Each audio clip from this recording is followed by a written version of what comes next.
find somebody who's not built like you. They're not a blue collar dude. They're not wider than they are tall, because they can absolutely run through a semi truck if they, you know what I mean? Like you're built different, I would say. Yeah.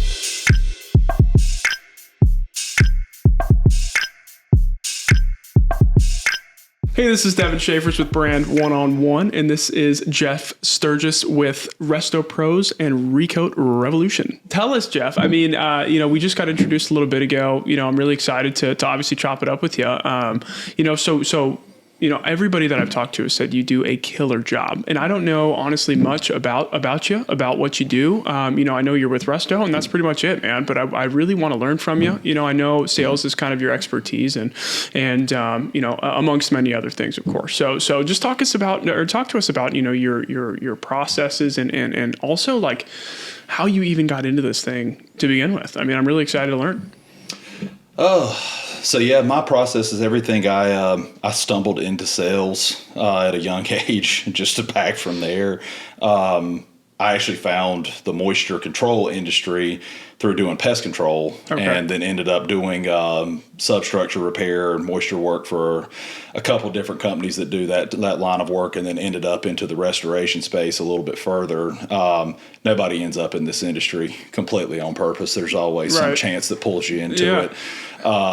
It's not something I've ever heard anybody say when they're in college or high school going, I'm going to be in I'm going to do restoration for a living. Nor any major service industry thing for the most part when it comes to specialties. But no, I grew up blue collar and spent most of my time under houses 90% of the time. So I continued to move forward from that. Sales was a bit of a weird thing for me because to be completely honest, I'm an introvert. I don't like talking to people for the most part. Well, you got us fooled, brother. That's the years of honing a craft of being able to do that and being able to bullshit with people. But no, overall, I'm just as content talking to people as I am being in the middle of nowhere and not talking to a soul. Yeah. So I'm pretty universal, I guess, when it comes to that. But in the essence of using that, I always kind of use that as a segue to say anybody can do sales. It's not that hard to do. The easiest sales to do is just the same way as telling, it sounds bad to say this, but telling a lie. The most believable lies are the ones where there's a little bit of truth sprinkled into it. Sure. Same thing with sales. When you're presenting something, there's truth throughout the entire process of what you're telling it. You're just honing it to what their current situation is. Yeah. Well, and you can believe, man, in what you're selling. It's even that much more. And when it's your own business, it's easy. It's so easy, right? So talk to us about that. I mean, so obviously you've kind of just beat the pavement and done a ton of different things as far as sales is concerned. So how did you go from this, self-proclaimed introvert to kind of where you're at now, right? So how do you kind of separate those two things? Like, I don't really like to do this, but I'm good at it, and I'm good at it because I've done it a lot, and all those different things. You kind of hit on it in your statement just now. It's everything's done through repetition. The better you get, the more comfortable you are in being uncomfortable overall, because that's all you're doing is you're presenting to people that don't probably really want to see you in the first place. You're not a welcome sight 99% of the time. Yeah. With the restoration side of it's a little bit better. Unfortunately, I always compare it to being an oncologist. Nobody knows what you are until they know what you are, unfortunately. But same thing with that. Everything done through it's just through repetition and overall doing it over and over and over again. You're only going to get better by staying on that horse. Yeah. But as is, that was how I got good at it overall, just being able to talk to people and relate, and then kind of find the niche overall to be personable with them, to understand what their needs were, what they needed at that point. So it was one of those things that just kind of worked out for me and in my natural progression of things. And then overall, I'm a fairly driven person. I'm a highly ADHD, probably on the spectrum somewhere, if I'm being completely honest. Which is fine. Which is cool. Like I said, I'm pretty sure everybody's all on that something. Right, that's what I'm saying. But with that, I use that as a joke. But as is, it actually is my personality a lot because I fixate on things. Yeah. And I can't fixate on the same thing for too long. I have to progress and move forward, which with business happens to work out great. The two go hand in hand. So that was just a weird personality trait that helped me a lot. So to say that with there, a lot of people use those things that would inhibit them from doing it. In my case, I was able to turn those into something that was productive and very beneficial to me and a lot of other people. But no, I mean, past that, just hard-headed determination. And honestly, man, you're like a dream franchisee. You know, somebody who's not afraid to try things, somebody who's not afraid to hit their head against the wall and then just say, oh, maybe I shouldn't do that again, and maybe look for a different way, and betting on yourself and continuing to do things like that. I mean, it's honestly a dream, and because you know you are that way, you are built that way, you are structured that way through a lot of perseverance. Like, you've done really well for yourself. Can you talk a little bit about what you've done this year, and then maybe some projections for next year, because they're stellar. So for this year thus far, we've already done in the first quarter just under $5 million, and actually that's actually collected revenue this year just for RestoPros. Good for you. We're projecting to go somewhere around about 20 this year. Wow. And as we're currently trending, probably like we're currently working in year 3, and then going into years 4 and 5. Based on projections and some of the things that are happening from there, we're probably going to end up eclipsing year 4 between 24 to 25 million, probably, and more than likely around that year 5 mark over 30. That's incredible. Congratulations, man. Thank you. I appreciate it. Yeah. So like I said, it's just kind of an all gas, no brakes mentality, which, you kind of said it best in there, being willing to try and not being afraid to fall flat on your face. Yeah.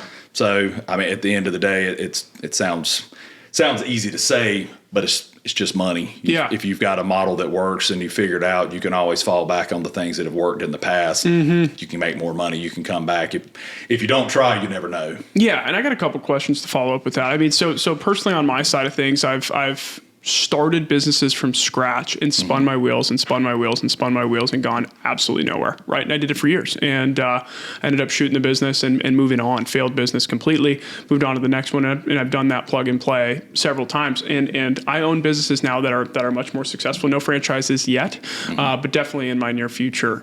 Talk about how the franchise framework kind of mitigates that risk a little for some folks, in the sense to where there is systems to what you're doing, and you can essentially be your own owner in the system. But kind of talk about what your experience has been like with that. So the franchise system as a whole, and I got to work both sides of it, both from a training perspective of training other people to do what I was able to do, and to help them develop in their side of things as well as being a franchisee myself. The benefit of having that is, just like some of the things we were talking about, you're going to fall on your face eventually in business. You're never going to always bat 1,000. The beauty of the franchise model is you are feeding off of the past experiences of the franchisor that has already fallen on their face. Chances are they've already had a black eye. They've had their lip busted once or twice because of what they're in. Yep. And hopefully what the goal and what they can provide to you and their knowledge and their actual tutelage is how to sidestep those things. Some of those things are invaluable. You've got to wear your scars in business in order to learn, to be able to progress and move forward. But there's a lot of things that if you can sidestep and understand why you should move around those things, you can quickly advance your business, mitigate a lot of loss, a lot of headache, a lot of monetary losses on top of it on there as well.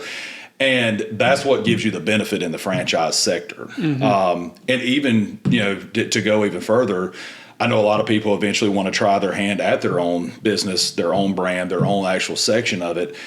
Learning from that and going through is in my mind, personally, is the best way of, honestly, the best schooling to me there is the only way to learn is through doing it. If you do it through that system, you can learn mistakes and things to avoid in your own brand, your own business, and other future ventures that you get into. So as long as you're absorbing that information and the things that are happening like a sponge, you can advance and move forward and jump and leapfrog in your other businesses and vertical much faster than you probably could have trying to cut your teeth on your own and fighting up that hill. So no, that makes a lot of sense. And you've gone from $0 on day one to we're going to have $5 million and then creep to 8 and then creep to 20 and then, projected to 24 and beyond.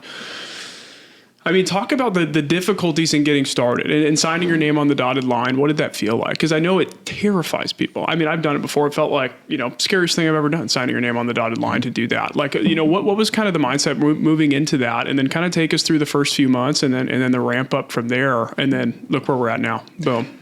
I mean, my personal approach to it was their failure was not an option mentality, backs against the wall type deal.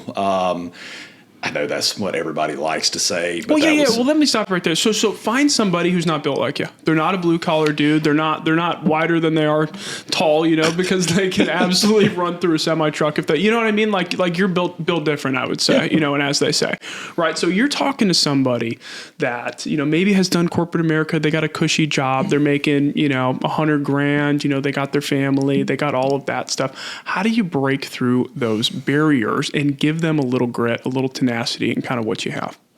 I mean, the biggest thing in there is obviously hanging that carrot out in front of them, showing them and being completely honest on where I came from, which was, I came from a white trash background. I was broke. I was a redneck kid from Rockville, South Carolina. Yeah, let's go. To put it bluntly, if I can do that, there's no reason that anybody else can. Hell yeah. So good for you. As is, everybody has their own personal drives, their own fears, things that are going to stop them and inhibit them from doing that. But using my own story from that, if I can achieve those things, doesn't matter what your background is. Yeah. I have a mountain of reasons why I should have never been successful, why I still shouldn't be successful, and why I should continue to fail at what I'm doing right now, where I'm persevering and finding that. As a nutshell of it, the easiest thing I can say, business is not that hard. It's really not. It's a very simple complex of how to operate. You are either providing a product, a service, whatever it is. All you have to do is deliver upon it. If you are stricken in that you are going to do a good job, no matter what, and you're going to be honest, say what you do what you say, you'll be successful. Business is very easy from that standpoint, and most people would be shocked at how easy it is just by walking through the door and doing that nobody's actually gawking and looking at you going, oh, hey, you don't belong in here. That's not how it works. Right. Most people applaud you for the opportunity of stepping out and trying that. So as is, I would tell somebody that is different from me from that standpoint, you're going to have to step into that realm of being afraid and the discomfort and the things that are going to go from that. What you're going to have to decide is, are you okay staying in that corporate America job, whatever that job may be, and remaining in that. If you're miserable, if you're unhappy in it, maybe you're not. Maybe you just want more.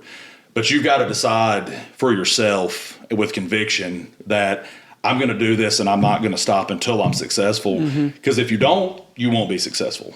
Just plain and simple. If you go into it with the mindset that, well, if this doesn't work, it's okay, chances are you're going to operate it that way. And going back to the main point that I was leading that with, if you're not willing to deliver in that manner that, hey, I'm going to do a good job for you, or we're going to provide a good product for you, your work is going to reflect that. Therefore, your return and your ROI on what you're putting into that business will reflect it as well. So anybody should be able to do that. You've just got to make the decision on your own. If this is something you're sold on, and chances are if you're listening to this podcast, you're obviously circling around the idea of it. But if you are trying to make that decision that you want to do something different to either better yourself, better your family, whatever your motivators and your drives may be, you've got to make that decision for yourself. Or at the very least, have one hell of a support system in a family, whomever it may be, pushing you in order to be successful. Because if not, 9 times out of 10, they won't be. It's why the entrepreneurial space has got a 98% attrition rate, over the years. So there's a lot of people that try and fail, but what those reasons may be why they fail, probably more than half are just they didn't believe in what they were trying to do. And when it got hard, they gave up. Absolutely. And success is right over the mountain, man. And you're climbing and you're climbing and you're climbing. And then, you know, you don't realize how close you are sometimes. And I'm in a kind of a unique position. Like, I work with kids all the time. You know, I have a couple. I know you got one on the way, so congrats as well. So, you know, we're also in a position, and we're in a weird spot where just life is, where the world is and stuff, what the next generation is going to look like. And it seems like there's a trend. And I think home services is kind of taking advantage of it, but there's a trend really where people want to get paid, but they don't want to work. Exactly. So what I always talk to my kids about, what I always talk to folks about is like, if you are just willing to do the things that you just said, all of those things that you just said, bet on yourself, work hard, do all those different sorts of things, you're able to put yourself in a position to where now you're talking generational stuff. I mean, you've done it in 3 to 4 years. I mean, you're providing generational wealth for yourself in a very short amount of time. And it's right on the other side of that, you know? So, I guess what's next, brother? I mean, we got some big projections. You got a lot of work to do, and you've accomplished so much in such a little amount of time. I mean, what's next for the kid? Oh, just getting started. Going to continue to diversify and grow throughout the years with other things. Some bigger decisions, bigger things on the horizon. So like I said, the things that we're doing now is building the foundation for the things that we're going to do in the future. You know, big thing that I can't say enough. And for anybody that wants to go into this space, and, you know, even if they're their own employee in that case, but if they're growing and they're going to have staff, or they're going to have to do that, which if they're in the service industry, you're 9 times out of 10 going to have to. Sure. But is really invest in your people. You know, treat them like family. Not everybody's going to be in there. Some are not going to have that same vested interest, but the ones that do, that bleed into it, put their determination and their, you know, heart and soul into it, just like you did. Make sure they're rewarded. Make sure they're happy. Because if you keep them around and they're happy and they're not going anywhere, and you keep rewarding them and giving them more and more opportunities as you build your legacy and your empire, you've got the people and the framework in order to do that. Rome wasn't built in a night, but it damn sure wasn't built by one person either. So you've got to have that support around you. But no, like I said, we're scaling and building for the future to do other things. Like I said, like you capped on it, in a short amount of time, we've been able to experience a lot of success, and that's only fueled the fire to want to do more and be able to do bigger and better things as we continue forward. So it's the great thing about business is there's always a next level, next step. Oh yeah. So it's the American dream, man. So as long as you're willing to work, you can keep making it. Absolutely right. And great point, man. I mean, it's we pride ourselves just as much as far as like not having any turnover. You know, once you get here, you don't want to leave. You know, whether that's your customers, whether that's your employees, creating that environment is so important. Just to be able to harbor those things and be able to grow, right? Because, you know, the time it takes for you to bring somebody in and then train them and get them up to speed to what somebody was just accomplishing the day before they left the company. I mean, it's sometimes months and months and months until you get somebody up to speed to where that's at. So how many employees are you working with, and you know, what's kind of the retention been? I mean, it's got to be tough to retain people in an industry like yourself. I mean, it's tough work. What are some of the things that you've done maybe to be kind of on the other side of that in terms of where the industry sits? So I think we're between, as of today, between probably 32 and 35 employees. Okay. I would have to measure that metric a little closer to make sure. Some of your technician staff, the entry level guys, they're going to come and go. Yeah. It's just it's unfortunately the nature of the beast in any business. Those are unfortunately some of the hardest to get to buy in. Yeah. To the things, and exactly what I'm leading into is the culture of your business. If your core group is bought into the same culture, that culture will spread down to every other part of the business, basically decentralizing, you know, leadership and responsibility down the line. And that's really been one of the biggest things I said from day one is, you know, I wanted to have a great, strong, and successful business, obviously. But the framework that I really leaned on the most in order to get there was having the culture, everybody have a similar mindset. Hey, you know, grind, work hard now, do what you've got to do now, and build something that 4, 5, 6 years, 10 years now down the road is built a lifestyle and a comfortable living for you that you didn't have previously, and buy in, because the only person that can control your destiny is you, regardless of wherever you work. It could be for me, it could be for anybody. But basically selling and incorporating that culture is what built where we are now. Because I have obviously the workload, the amount of money on that, the jobs and stuff we do on there. I couldn't do that by myself. It's physically, feasibly not possible. So you have to have those people bought in. And what that tends to create one way or the other, even those that aren't fully bought in or may never buy into it, peer pressure is a really strong thing.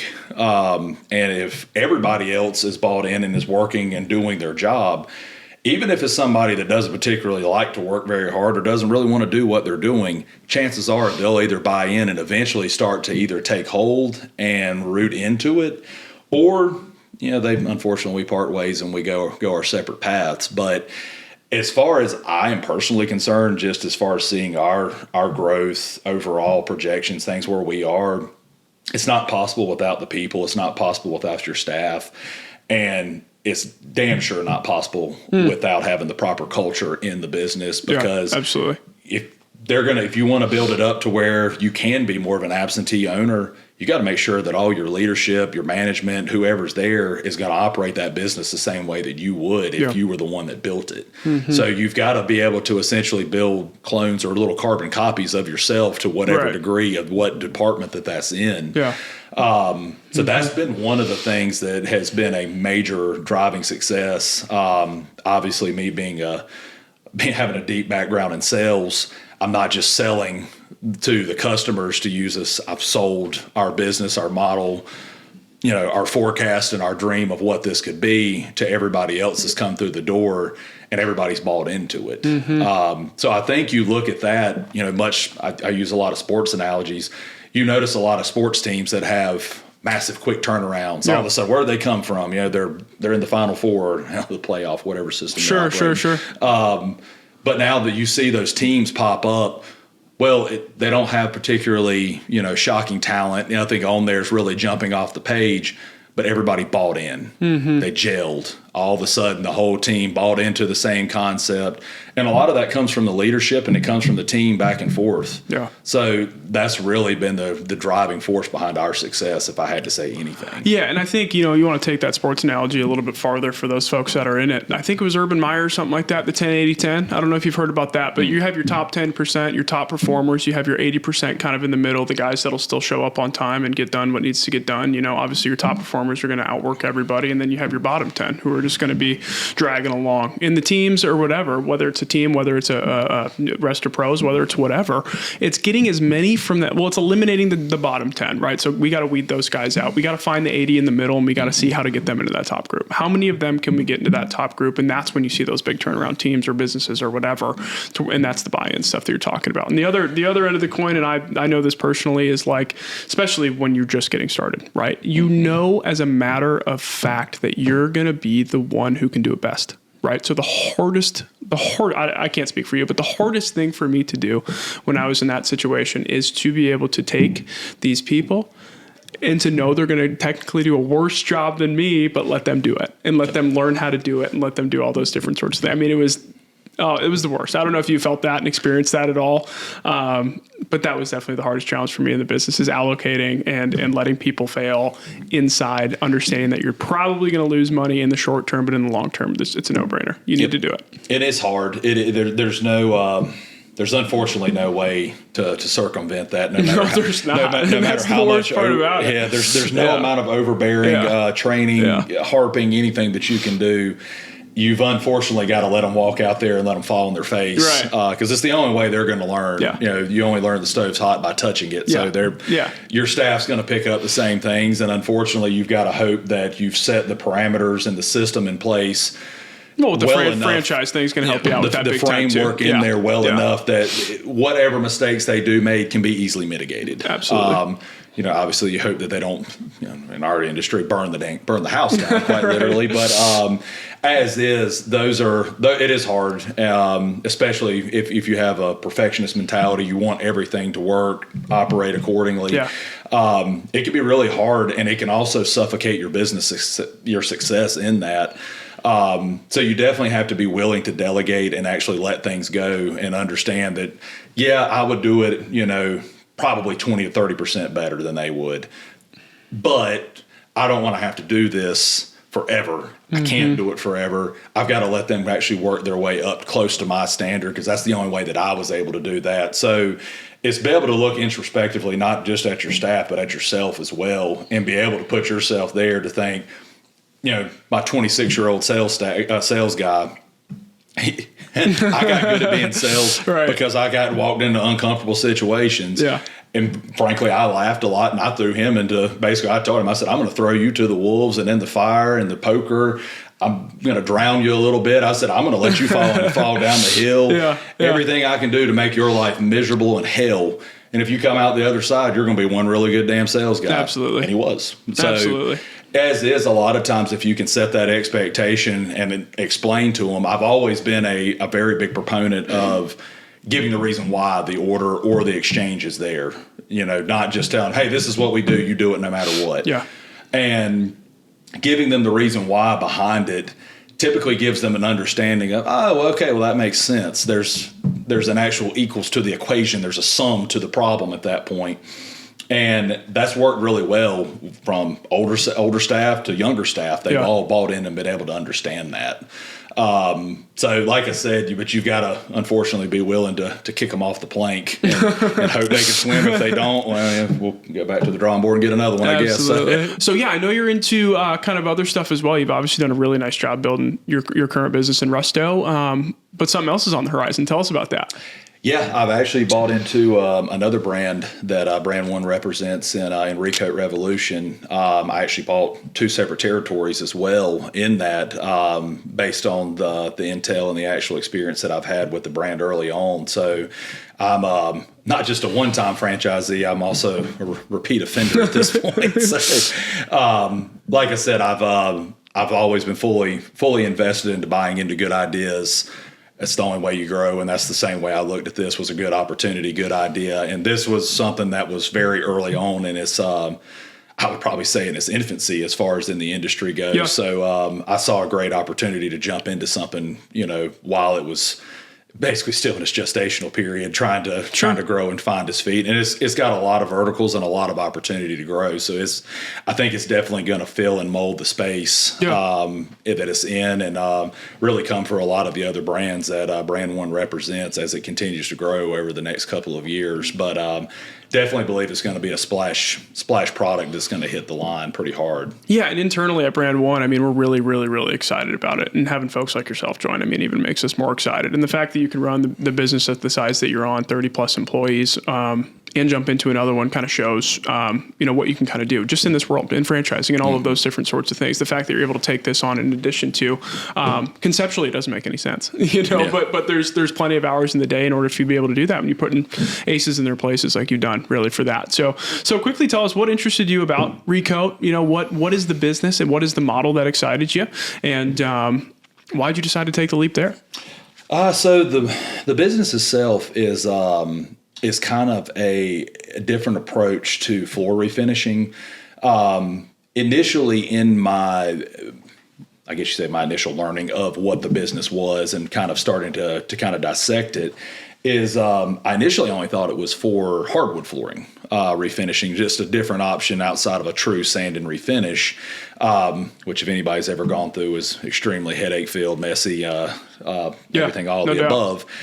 Which in itself was very appealing. Just seeing that, very shortly later found out that this product also applies to LVP, engineered flooring, which is crazy. I didn't even know that was possible. Other stuff with that. Which with that, there's only one option typically if that floor is damaged or has lost its sheen or its luster. It's just to replace it. Right. It's gone. Right. So it's really filled the space in between points A and B to give you another option to go to that's more cost effective, more appealing to homeowners, and even commercial industry side of things as well. It's got a lot of commercial verticals as well.